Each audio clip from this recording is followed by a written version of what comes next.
Today on the Redeemed Marriage Podcast, we're going to be talking about those demons that live inside your head, and they cause havoc.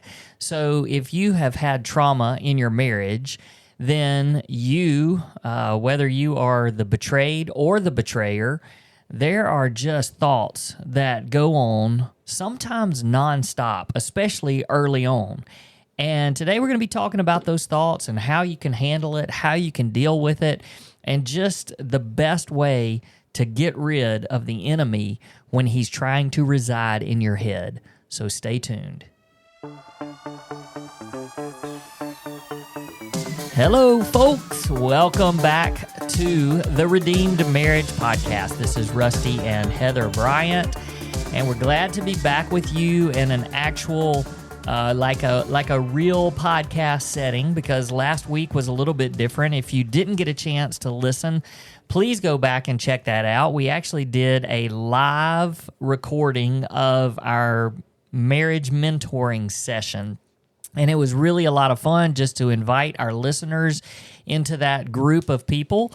It was just us teaching, but you got a chance to see what that was all about. And so if you're interested in being a part of that, that is for our couples that have gone through 4 weeks of marriage coaching. And then one of the options is to move straight into the marriage mentoring. And so that's a program that takes place every month, and there's lots of things involved in that.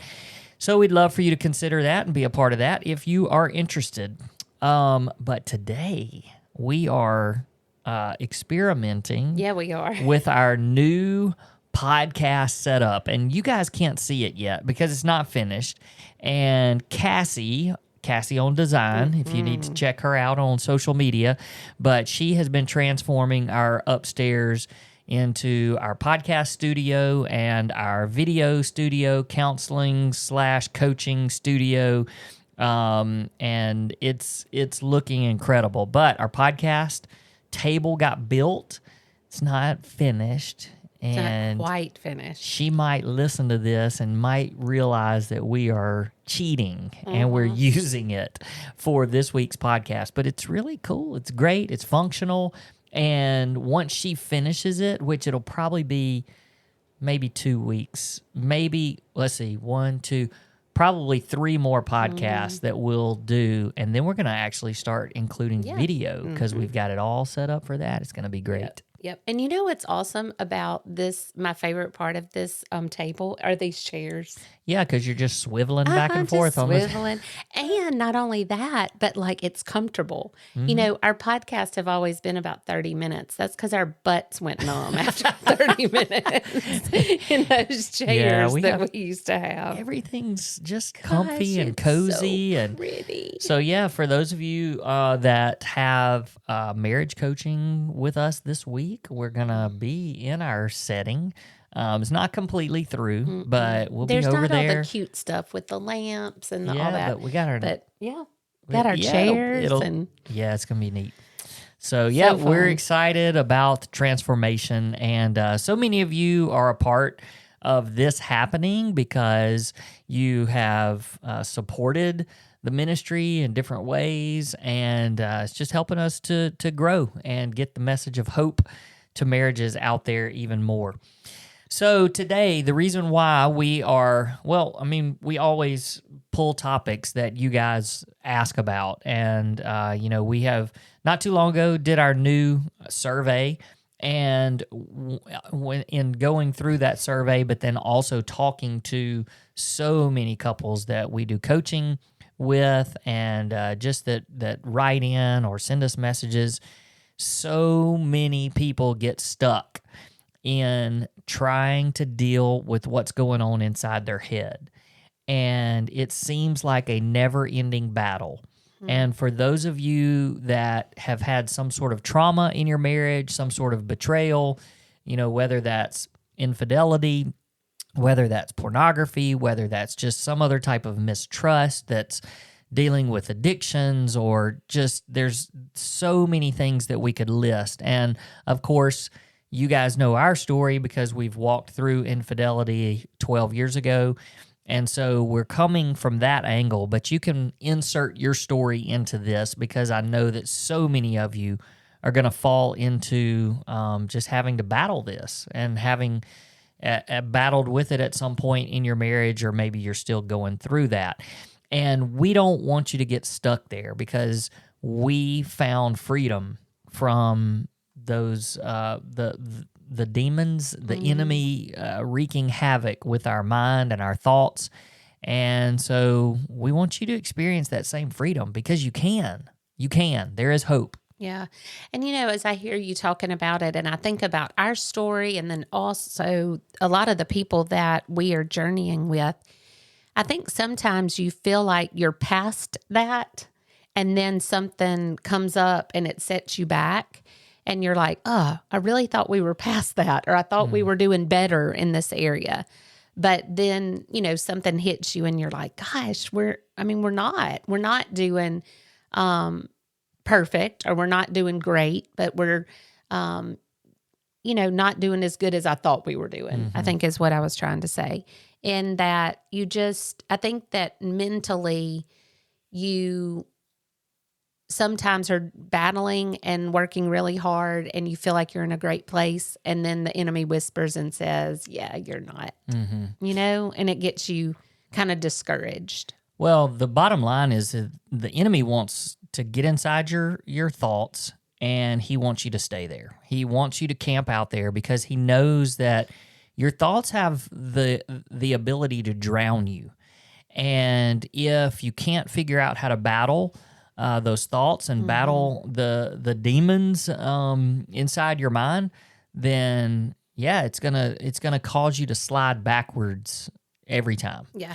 And I want to kind of address you saying the demons inside your brain or in your mind, because we know from our experience that the enemy is, it says in scripture that he prowls around like a roaring lion, waiting to devour.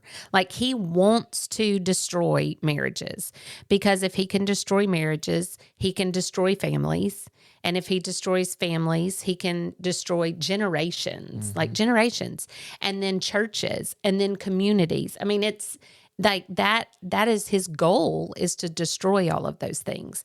And so when we went through our infidelity, when I had an affair 12 years ago and put us into this journey, I know that we felt firsthand spiritual warfare, and we know that it is real. And so for us, it is nothing for us to say the demons in your mind, but there may be somebody out there that's like, I don't understand what that means. Yeah, because that is a little bit of a cliche. Or just a phrase that people throw around and say, the demons inside my head, said this or whatever. And they don't really associate it with the spiritual warfare. But for us, we just know the reality of that. And so, and it's all like, we just went through this series on prayer at our church, and, talking through Daniel and the preaching through Daniel and the spiritual warfare that was going on there. And even, for an angel to say, I was coming here to help and to answer your prayer request, your prayers that you were lifting up, but I got detained. That's right. And I was fighting a spiritual battle, and I was detained. And it even says for how long the detainment was, and then, I had to call on, there was the archangel Michael came and helped, all that kind of stuff. And I know that some of you are going, whoa, what are we talking about? We're just saying that there is a battle going on for you and your marriage. That's right. And it's real. That's right. And so when these things pop in your head, like, call a spade and know where it's coming from. That's right. And it is the tactics of the enemy, just trying to get you into a place where you cannot get out of and you want to get stuck. That's right. We're here to say you can get out of it. Now, I don't want people to turn this off by thinking, well, you're just going to be talking to the person that was betrayed. yes, we are going to talk to the person that was betrayed because there's so much going on inside their head. But there's also stuff going on inside the mind of the betrayer. Mm-hmm. And so we don't want to take that lightly. Sometimes I think that we overlook that because we're so focused on trying to help and the healing of the person that's been betrayed. And so, we want to make sure that we give attention to both sides of this because the enemy is after both sides. And so let's just talk for just a minute about the things that go on inside the mind of the person that's been betrayed. So like for me, the things that were going on inside my head over and over for weeks and months, and gosh, we've even talked about how they pop back up even years later. But the things that were going on were really three things. One is just the questioning over and over of why. Like, why did this happen? Why did you do this? How could you do this? And then not only asking that question over and over, but it even starts getting into, well, what did I do? Where did I go wrong? What did I do to cause this to happen? What is my role in this? And you can just get yourself stuck in a spot where you just feel like you're in a hamster wheel asking these questions over and over and over, the why, and please explain this to me. And I need you to give me explanation so that I can understand it and so that I can, put some kind of real, some real feet to this as to just why it actually happened and why it went on. And there is no way that you will ever get to a point where you just go, oh, yeah, I understand. I get it now. Mm-hmm. It just doesn't happen. Mm-hmm. Yeah, and not only that, but for the betrayer, there's never a time that I can say, this is why it happened. Now, there are some reasons. We have talked about how I look back and there's not anything you did specifically that made me run into the arms of another man. But there are people who are listening that are like, oh, well, my husband did this or my husband did that, and that's why. But those still are not reasons or excuses to do what have been done. Yeah, and like we've done coaching with people where both couples have, both spouses have messed up in this area. Mm-hmm. And even though one, you would think, well, you should know how they feel. Right. You did it too. Right. And they don't. Mm-hmm. They can't. Mm-hmm. Like, it's like, how could you do this? Wait a second. Well, I did it too. Wait, but how could you do it's just, there's just something there. And maybe there is, yes, there is some understanding, probably a little bit better. But at the same time, the enemy can twist this thing around to where you're just pointing your finger and blaming your spouse. Yeah. And you did the same thing. And that's not, I mean, there's not a lot of couples that we deal with that's happened, but there are quite a few. And they've both been guilty of some sort of indiscretion in their marriage. And so I just want to say from the one that was betrayed, you can never get the answers that will satisfy you to where you just, the light goes on and you go, oh, I understand now. And so because of that, you have to get to a point that when those thoughts pop into your head, you've got to learn how to fight them. And so we're going to talk about that in just a minute, but let's talk about another thing that happens that this is probably even more of a hamster wheel, is trying to put all of the pieces together. And, I think we've mentioned this, that one of the couples that we were coaching gave us this great video that talks about what goes on inside the mind of the person that's been betrayed. And they describe it like like your mind is a filing cabinet, and how everything has its place. It's a story. It's almost like a film strip with a start and a finish to where you are, and everything feels safe and your future feels safe because there is a past that you understand. And an order. There's an order. That's right. So inside the filing cabinet, everything has a place and everything has an order. But when your spouse comes to you and says that they have betrayed you, all of a sudden, all of those files are just completely thrown into the air with no order.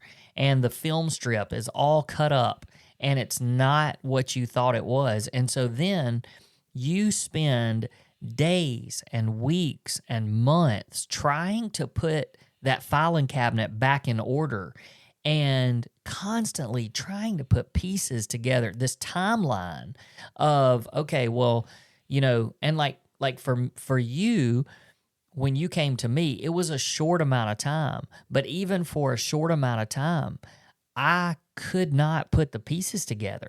And I could remember just constantly thinking, oh, wait, she mentioned something about this. So if she was here during that, then where did this come into play? And where was I? And what happened here? You know, and you're just, and constantly like counting days and, you know, trying to put, and then for those people that are out there that it went over a long period of time, maybe even years. I can't even imagine trying to think through, oh, well, let me try to put 3 years of my life back together and the pieces back together. And it is a never ending cycle. And then the third thing is, so you've got this, you're always questioning why. Can you give me an answer? How could this have happened? Then you've got the whole, all right, let's try to put this timeline together. I need as many pieces as I can. I got to put this puzzle, you know, it's like a puzzle just been spread out on a table and you have no idea what it looks like, but you've got to try to put the pieces together and it just is not happening. But then on top of that, you got the triggers, which that's a whole nother story. And a whole nother topic, which you guys have heard us talk about triggers, but just dealing with the senses when something pops into your head and it just sends you down this rabbit hole of thinking about it. And it can be anything that pops into your head. It doesn't even have to have anything really to do with the situation. So you've got these three things that are just battling. They're in a constant battle for your mind. And it can seem never ending and it can seem so extremely overwhelming. All right, now I've talked a lot, but there's demons fighting inside your mind as well. Yeah. Yeah. Well, one thing I wanted to say about what you just said, the part that stuck out to me about that video so much is, yes, you can't get everything back in order, but because your past got shuffled, then you don't feel safe in your future anymore. Yes, and that part was so powerful for me. And that, they weren't even talking about me on the video. They were talking about you. But, you know, you just look back into these moments and your future feels safe because you understand and there's order to your past. But when that goes out the window and you don't understand all the pieces and everything's out of order, then you feel unsafe. And I think that that's part of the battle of the mind and in a way the enemy gets to you by saying you're not safe. You're not safe with this guy or you're not safe with this girl. How can you ever trust them again? Look what they did to your order. It's all out of order now and it's never going to get back in order. And so I think that is a big way that the enemy, because that video that we watched, that's scientific stuff. Right. It's not like somebody just was like, oh, this sounds like a good idea. Like they've studied the brain and how it works. And so to me, that just was a really, really powerful part of that video and important, I think, for people to hear, because it is normal for you to feel a little bit unsafe, but it's not okay to stay there, getting stuck there. Yeah. So before we talk about ways to get out of that, I want to give the perspective from the person who is the betrayer or the person who is the one who went through pornography or is going through pornography, or, any addiction or anything that is going on in your marriage, that it's quote, oh, sorry, I learned it's quote, unquote. I've always said quote, quote. Yeah. Quote, unquote, your fault. Okay. So as the betrayer, let me just kind of speak into this. We preach a lot about taking care of yourself and being like, you can't change your spouse. So you have to dig in and take care of yourself. And this is also true when you're talking about the battle of your mind and taking care of your thoughts, and you're being responsible for your thoughts and how the enemy is pursuing you. Well, I think for the betrayer, there's actually another layer to taking care of ourselves, because I went into, and my mentor told me, you have to worry about your relationship with the Lord. You have to fight for your relationship with the Lord. You have to worry about your identity and who you are in Christ. And all of that is so true. And that's what we preach. Like, you have to focus on you and your relationship with the Lord. But there's also this element of, gosh, I hurt my spouse. And because of that, I need to be making sure they're okay. Mm-hmm. And so there's this, I want to focus on myself and make sure that I'm doing what I need to do to become the godly woman that you deserve and become the godly woman that God has created me to be. And that needs to be my main objective and chasing that. But there's also this element of, I need to make sure that you're okay because I'm the one that hurt you. Mm-hmm. And so I think for the person who is the betrayer, that just adds a whole nother layer of the battle of your mind, because you're fighting guilt, you're fighting shame, you're fighting, like, I tried to put the pieces together, like, why, the question why haunted me. Mm-hmm. Why did I allow myself to get there? How did I allow myself to get there? How did I slip down this slippery slope? Because you wanted to know why. And I wanted to give you an answer, but I couldn't figure it out for myself to tell you why it happened. So there's that battle, the battle of guilt and shame and questioning and why, and then the battle of, you know what, you really hurt your spouse and you're responsible for their pain. And that's a heavy thing to carry as well. So as you're trying to fight the demons in your own mind, you're also trying to figure out how you can best help your spouse heal, help your spouse trust you again, because you would do anything to prove to them that you're trustworthy and all of that. So it's just, there's lots and lots of layers to it. Yeah, and I want to jump in here because I want to speak to the betrayed, and I want to say the end goal in all of this is to have a brand new marriage. The end goal is for your spouse to come out of this as a completely different person, like completely transformed by God, completely transformed heart, completely in love with you, and that everything, the marriage you always dreamed of, that's where the end result is. The problem is that we as the betrayed can make our spouse stuck in a spot where they can't continue their growth because they're so focused on us and making it better for us, just like what Heather was just saying. And so here's the thing: there is a time frame where there's lots of questions and there's lots of discussion, and you do need to get information. I get it because I was there too, but there has to come a point in time where you go, all right, you know what?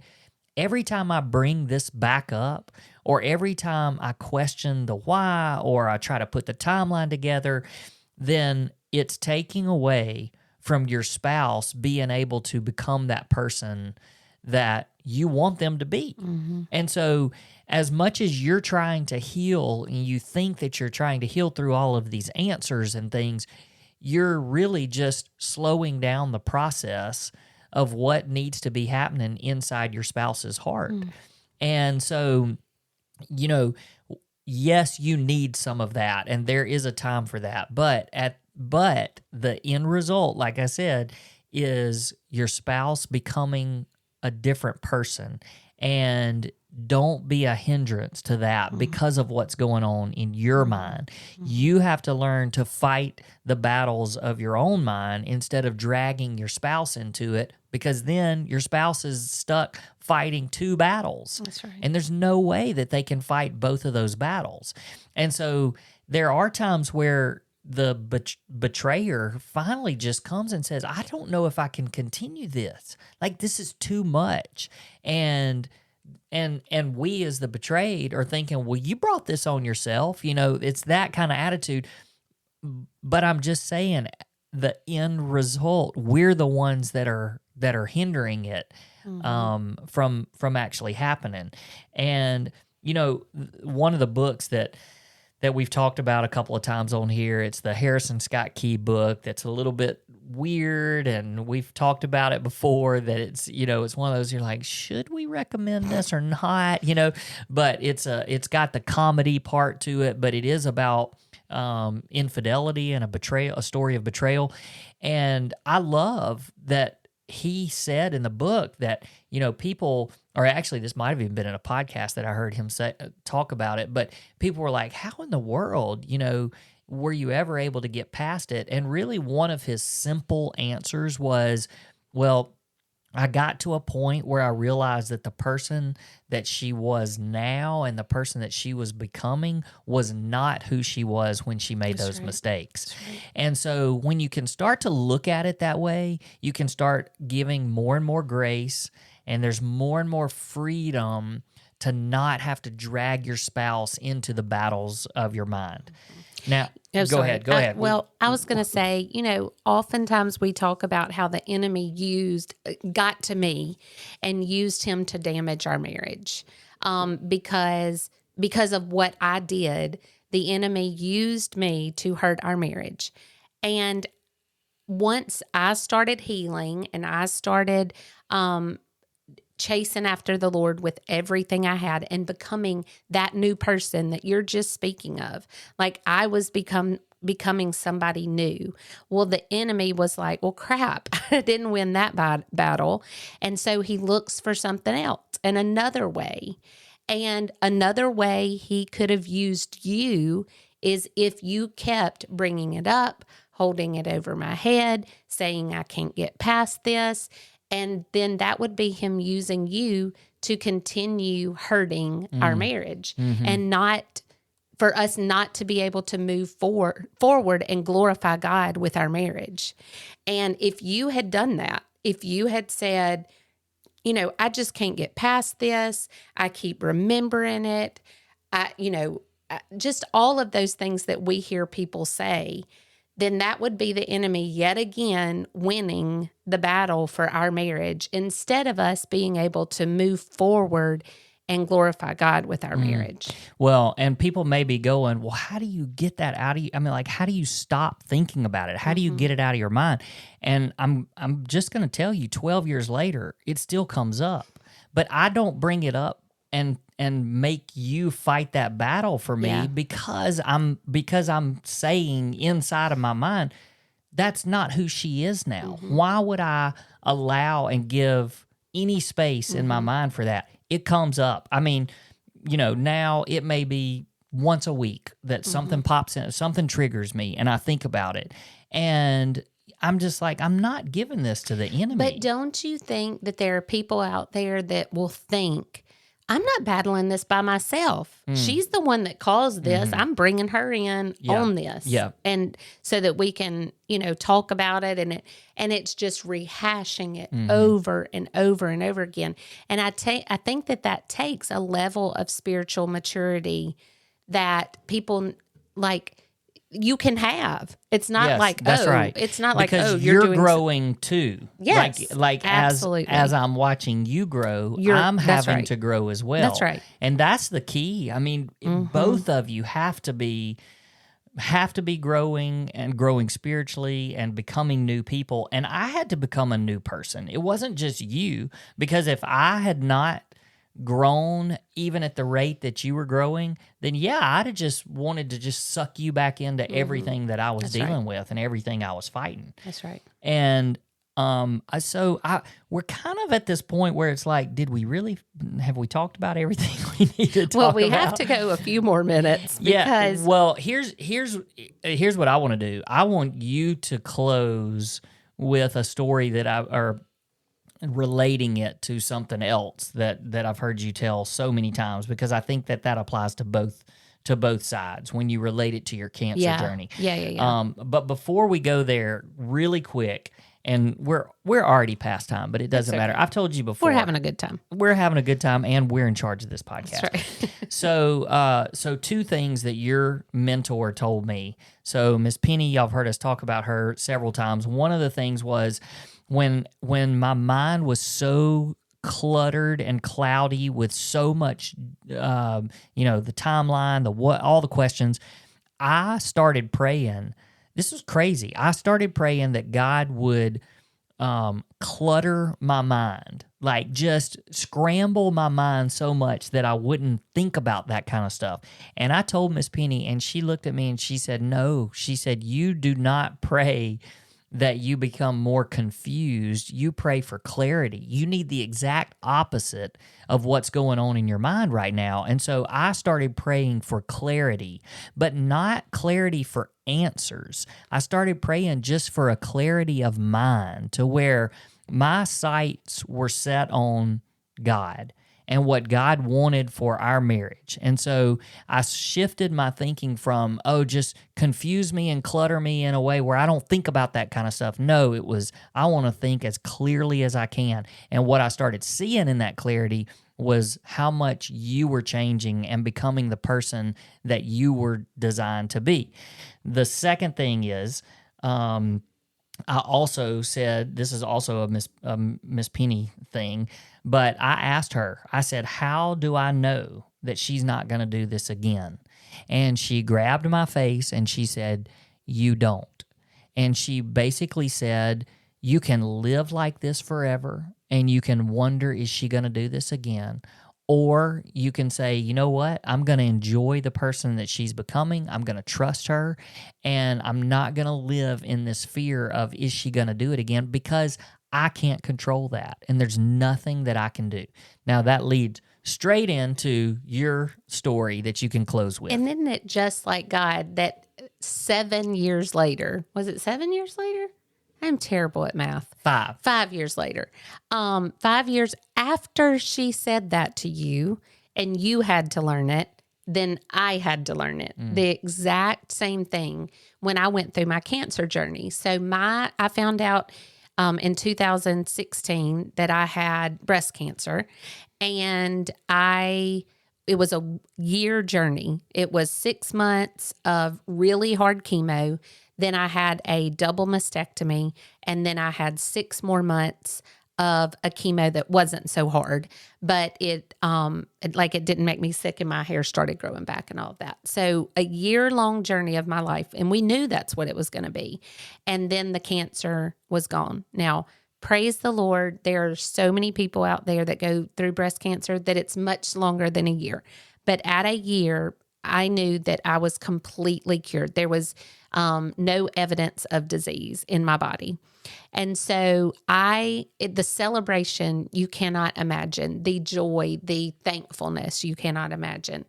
Well, the next year of my life, so that was a year-long journey. And then the next year was God teaching me how to let go of fear.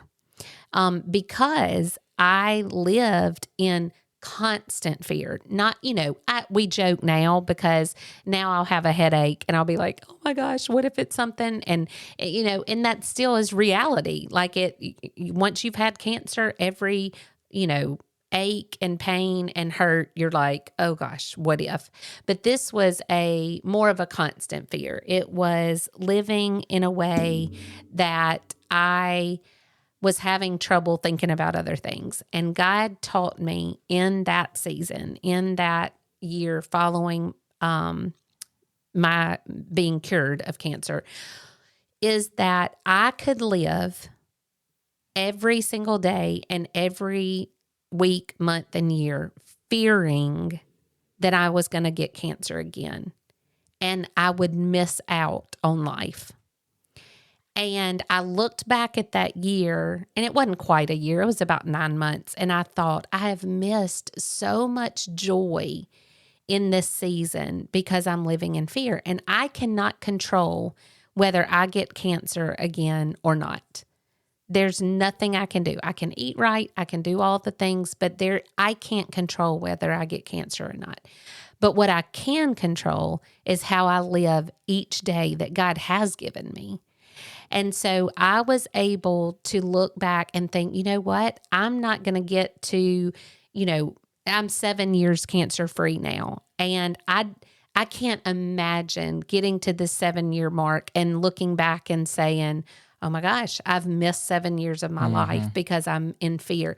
But I can look back on those 7 years, and they are some of the best years that we have had because there's a joy in knowing that we're not in control. And there's a joy in knowing that we just have to rest in our Father's arms and trust Him with that.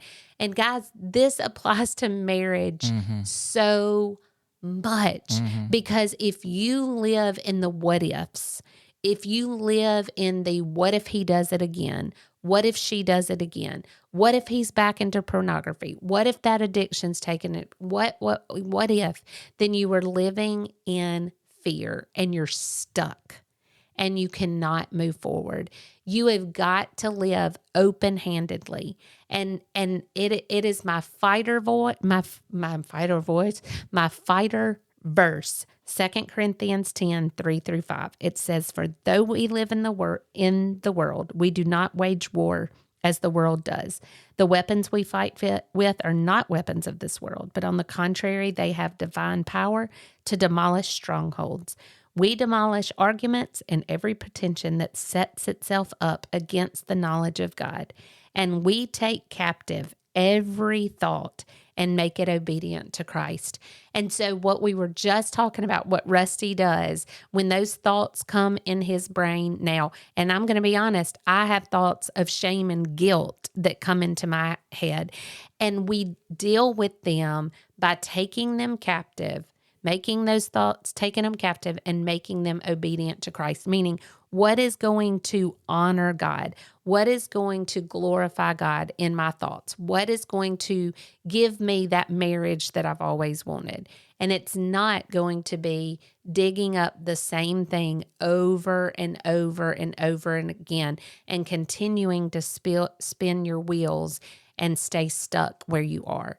It is pressing forward and moving towards that marriage that you've always wanted and living open-handedly in that and saying, God, I trust you with my life. So good. And I was going to tell you to read that scripture to wrap us up, so you were reading my mind. Yeah. All right. Hey, some of you are really excited because we went really, really long. So be sure to send us a note and say thank you for listening and going longer. Hey, thanks for sticking with us, and we'll see you guys next time.